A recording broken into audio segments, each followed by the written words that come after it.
চকুৰে সৰিয়হৰ ফুল দেখিব নেকি অসমৰ ৰাইজে কৰ দি ভাগৰিব লাগিব অসমৰ ৰাইজে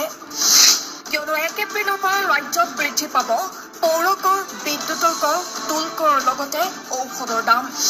মুঠৰ ওপৰত কৰৰ বোজা কঢ়িয়াই কঁকাল বেকা হ'ব নেকি অসমৰ ৰাইজৰ কৰৰ বোজা বৃদ্ধিয়ে পুনৰ জনতাৰ মূৰত মাধমাৰ চৰকাৰৰ এফালে কৰৰ বোজা আনফালে হিতাধিকাৰীৰ দীঘলীয়া তালিকা সমগ্ৰ দেশতে নিত্য ব্যৱহাৰ্য সামগ্ৰীৰ মূল্য বৃদ্ধিয়ে সাধাৰণ জনতাক কোঙা কৰি পেলাইছে সেই সময়তে হিতাধিকাৰীৰ সৃষ্টি বিভিন্ন আঁচনিৰে নিজকে জনকল্যাণকামী বুলি দাবী কৰি অহা কেন্দ্ৰীয় চৰকাৰখনে এইবাৰ নিত্য ব্যৱহাৰ্য ঔষধৰ মূল্য বৃদ্ধিয়ে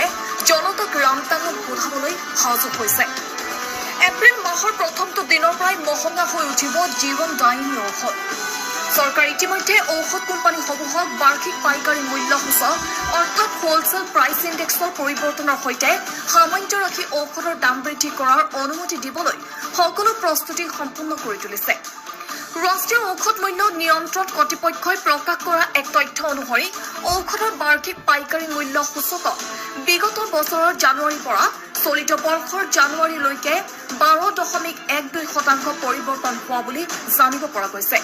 ইয়াৰ ফলতে 1 এপ্ৰিলৰ পৰা কাৰ্যকৰী হোৱাকৈ সাধাৰণতে ব্যৱহাৰ হোৱা 384 বিধ ঔষধৰ দাম 12% বৃদ্ধি হোৱাটো নিশ্চিত হৈ পৰিছে কেৱল সেয়াই নহয় পুনৰবাৰ বৃদ্ধি কৰা হৈছে বিদ্যুতৰ কৰ এইবাৰ মাহে 10 টকাকৈ বৃদ্ধি পাব বিদ্যুতৰ ফিক্স চাৰ্জ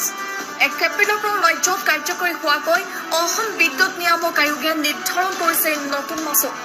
ফিক্স চাৰ্জৰ বাবদ 120 টকাকৈ পৰিশোধ কৰি আহিছিল জনতাই আৰু ৰাজহ বৃদ্ধিৰ স্বাৰ্থতে অসম বিদ্যুৎ নিয়ামক আয়োগে বৃদ্ধি কৰিছে বিদ্যুতৰ ফিক্স চাৰ্জ আৰু 1 এপ্ৰিলৰ পৰা 10 টকাকৈ বৃদ্ধি পাব বিদ্যুতৰ ফিক্স চাৰ্জ আনহাতে ইয়াৰ সমান্তৰালকৈ এতিয়া 1 এপ্ৰিলৰ পৰা আন এক কৰ বৃদ্ধি কৰা হৈছে আৰু সেয়া হৈছে টুল কৰ 1 এপ্ৰিলৰ পৰা অধিক ব্যয়বহুল হ'ব পাৰে ৰাষ্ট্ৰীয় ঘাইপথ আৰু এক্সপ্ৰেছৱেৰ যাত্ৰা কাৰণ ৰাষ্ট্ৰীয় ঘাইপথ প্ৰাধিকৰণে অহা 1 এপ্ৰিলৰ পৰা টুল হাৰ বৃদ্ধি কৰাৰ পূৰ্ণ সম্ভাৱনা আছে তথ্য অনুসৰি বৰ্তমানৰ 5% পৰা 10% বৃদ্ধি পাব পাৰে টুল কৰ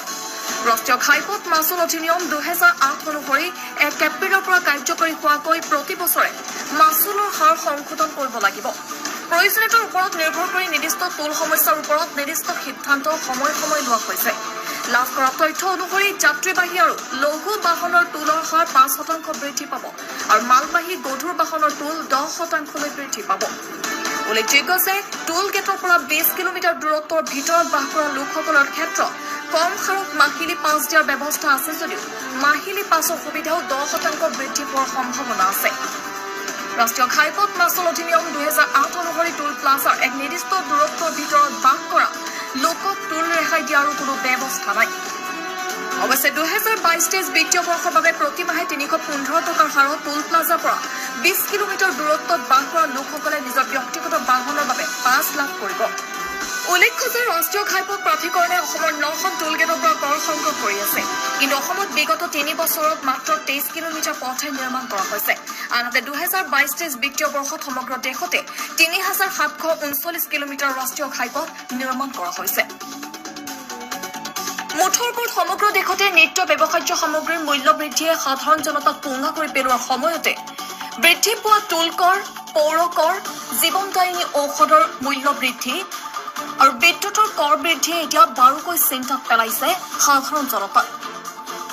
news desk report prime time Assam